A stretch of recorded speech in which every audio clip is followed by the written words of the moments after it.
To rozjel, co? Ale to rozjel. Ty.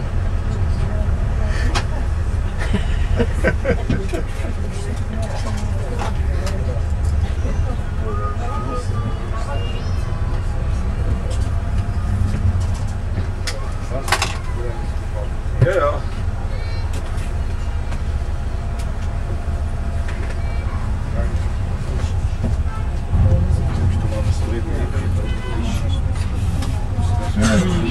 Některý jedou jako převozem. Jak to můžou všichni? Jako pěšky. Tam přijel jako tenku nebyl někdo. Na to zráfne, volně. Jo? Dobrý. No, konec dovolené Černé hory ve Vilapa. Setkání 5. až 7. září 2014. Dobrá voda. Obyčejný malý rádio, no. To nejprach obyčejnější, který přehrává CDčko a já vám ho pak píchnu na bedny, to není problém. Ale já bohužel na mém notebooku nepřehraju CDčko. No jasně. Jo, když to bude na flešce nebo na jak... Včera jsem otepnul teprve. Nevím, o čem debatují tam ty pánové člověče. Hlavně ten nejmejší, co tam je v tom žlutém tričku. No, to je expert. To je tady na kole, hele. Jarda přišel, happy! Nejkratší cestou a koukám, že mě to natočilo 290. Už všech doufám.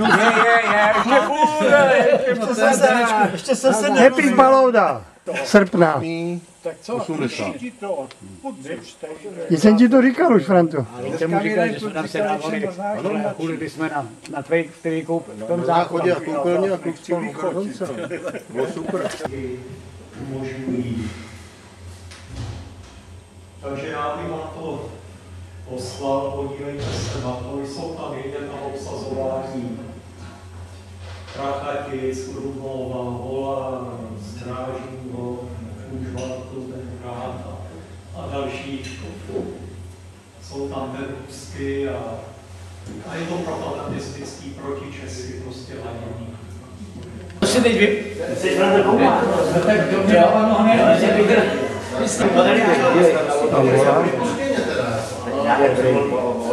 To zařídíš ty. Já? Ano. Tady, že se to prej sem dá, tady se to očísluje. Ano, dej to sem na stůl, zavolej k tomu Jindru Pospíšila. To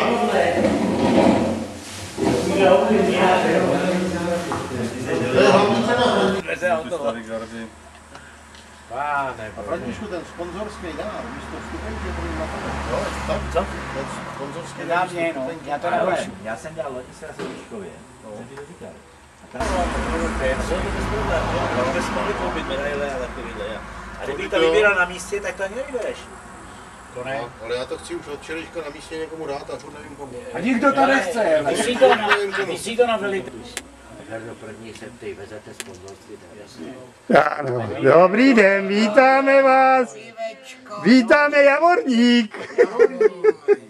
Ty, ono ale prohráli, vole, ne, s těma Turkama, ne. To stane, ale to je zjev, to je dět. To je 13, no. Ten má asi 13, ne, ten... To je strašný. Nazdar, Emil. Ahoj. S kým jsi přijel? Pěšky. To je na houbách. Houby jsem našel. Tak, moment, on ještě říká, ještě polátku. To by skoro zadarmo.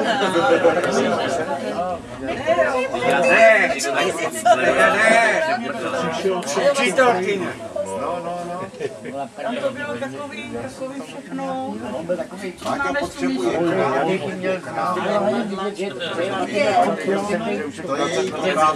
Turecko, no. To je jako s tím kamarádem, jo?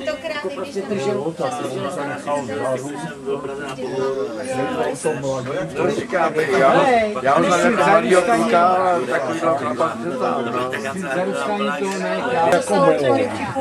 takže to musí něčím prodloužit. Tam bylo samoučtu, ale Taky pravda, no. to Araba, ne?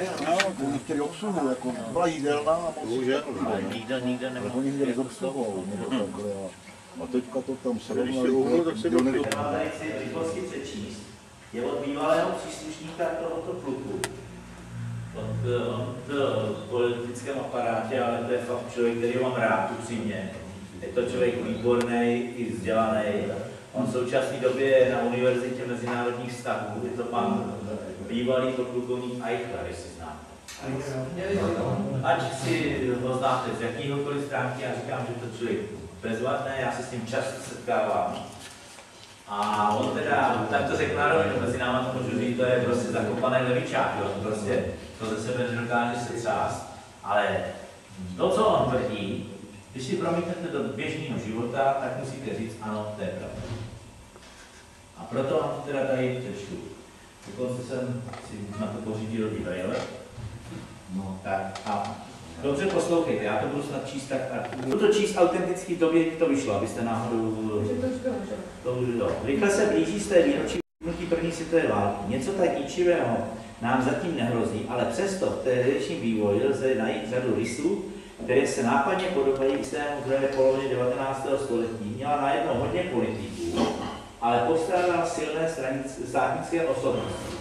Už tu nebyl Metternich, nebyl tu Bismarck, ale právě to byla jedna z příčin, proč se celý systém hodnotit tyto osobnosti podle jejich bývalé odbornosti, ale můžeme si dovolit hodnotit je podle jejich lidských vlastností, jejich cítěných společností. Dnes si odnesou vyznamenání příslušníci vojenské posádky v Prachaticích různých společenských skupin. Obdrží vyznamenání vzdělaní důstojníci, kteří jsou již spojeni s novou výstavou nové armády České republiky. Za uplynulé období bylo vyznamenáno mnoho našich příslušníků. Nejvyšší ocenění vstup do síně slávy obdrželi pan Steinmeier, Hausíre, pan Černý, paní Marie Vlčková, pan Šupala i Zvorníčka Slavká. Dále byly uděleny řády 1., 2. a 3. stupně vojenské prachetické společnosti.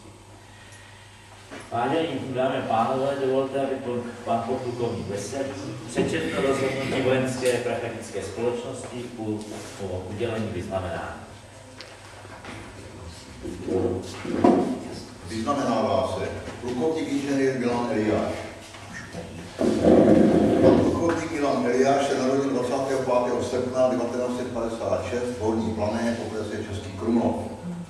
Absolvování vojenského gymnázia v Moravské Třebové a po rozplynutí se jeho snu stát se vojenským pilotem vystudoval vojenskou vysokou školu pozemního vojska ve Výškově. Je paradoxem to, že on splňoval veškeré požadavky na tak náročné vojenské povolání, ale doba vyžadovala více organizátorů a skutečných polních velitelů a tak se na leteckou školu nedostal. Jeho život se odvíjel podle potřeb služby v armádě. Jeho odborné vzdělání přispělo k tomu, že i dnes mnoho záložníků může s jistotou potvrdit, že jsou připraveni bránit naši drahou a milovanou vlast. Jsou taky následně po odchodu z armády se uplatnil v tankových funkcích, které souvisely s výkonem obrany a ochrany naší země. Jeho působnost jako náměstka policejního prezidenta jistě zaslouží uznání a pokoru. Významnou úlohu sehrál i v různých vysoce postavených funkcích ve vojenské zdravotní pojišťovně i v současné době, kde pracuje v odboru regionálního rozvoje Středočeského kraje. Pan plukovník Milan Eliáš se plnou měrou zasloužil o rozvoj a výchovu vojáků v základní službě i podřízených důstojníků.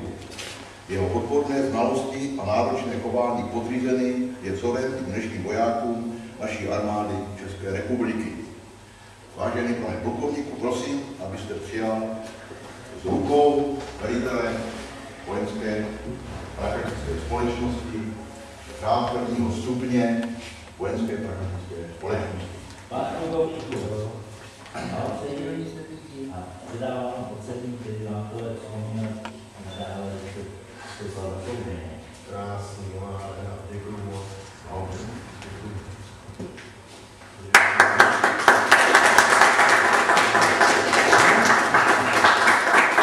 Ještě to ne.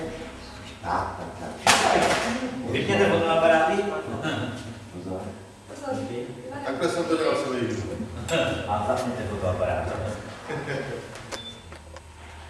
Výborně. Děkuju. Dále se vyznamenává pan podplukovník inženýr Jiří Krejčířík. Pan Jiří Krejčířík se narodil 1952 v Jihlavě v rodině vojáka z povolání. Po absolvování vojenské střední školy v Martině nastoupil jako 19letý absolvent v hodnosti rotmistra k tehdejšímu motostřeleckému klubu v Prakaticích. Svoje povolání vojáka vykonával od začátku s profesionálním přístupem.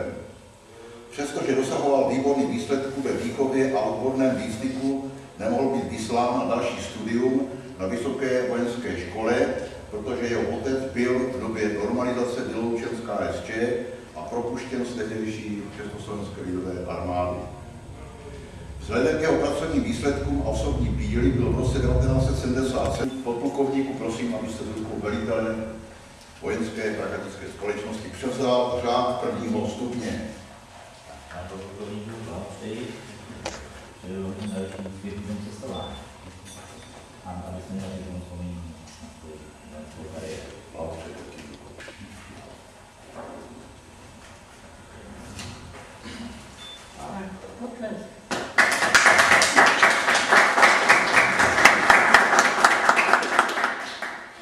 Jelínek.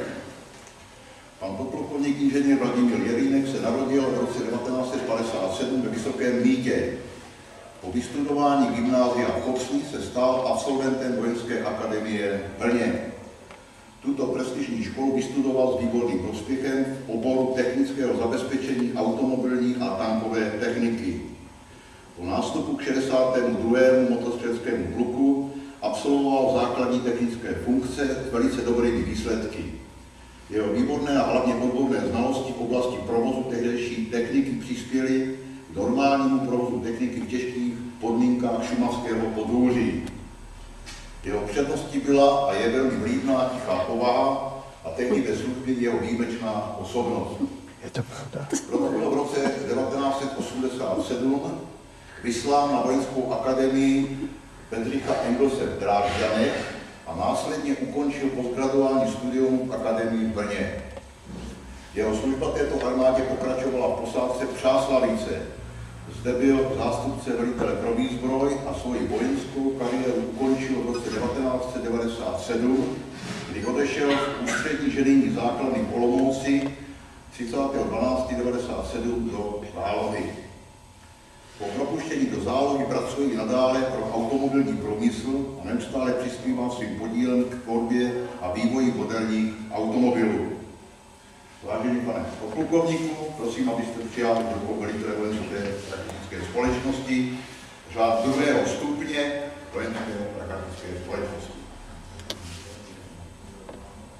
Tak, pane podplukovníku, taky jsem měl hodně uvěřitelný práci a můžeme komunikovat na naší zručnou službu.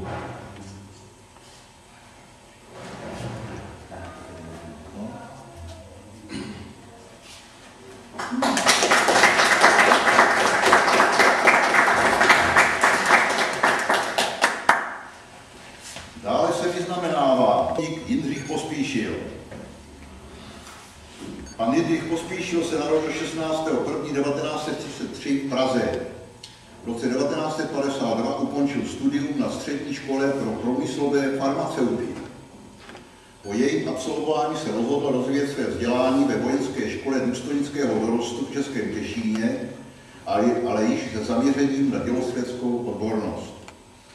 Následně nastoupil do vojenského dělostřeleckého učiliště v Hranicích na Moravě, které ukončil v roce 1956 v hodnosti poručíka.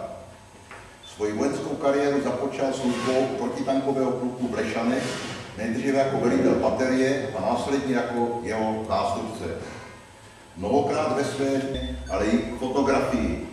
Ta ovládla jeho svět, ať byla klasická, umělecká či divadelní, to je svět Jindřicha Pospíšila. Vážený pane plukovníku, prosím vás, abyste z rukou tady podplukovník, abyste z rukou velitele Vojenské praktické společnosti přijal vstup do síně slávy 60.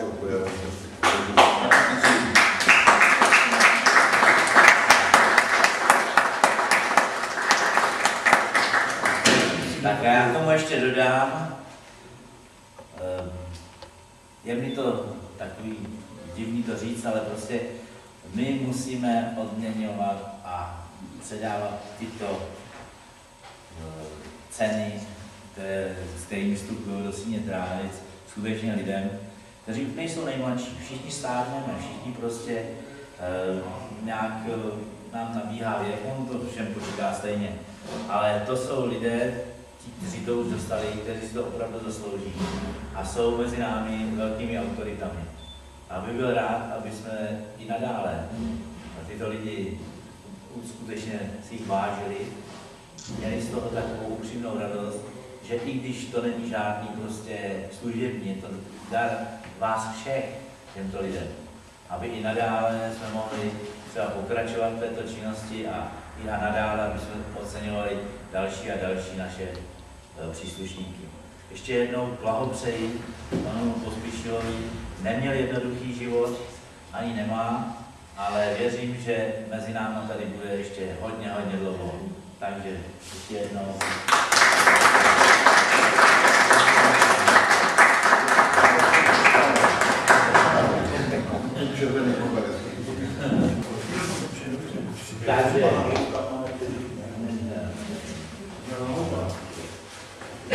Takže tím bychom ukončili.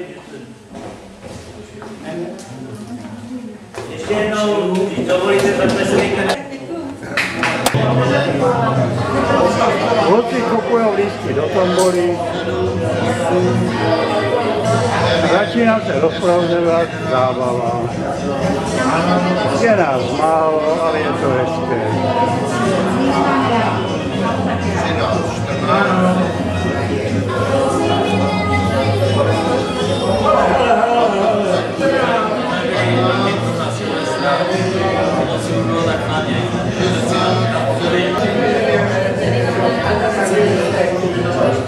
Nováková!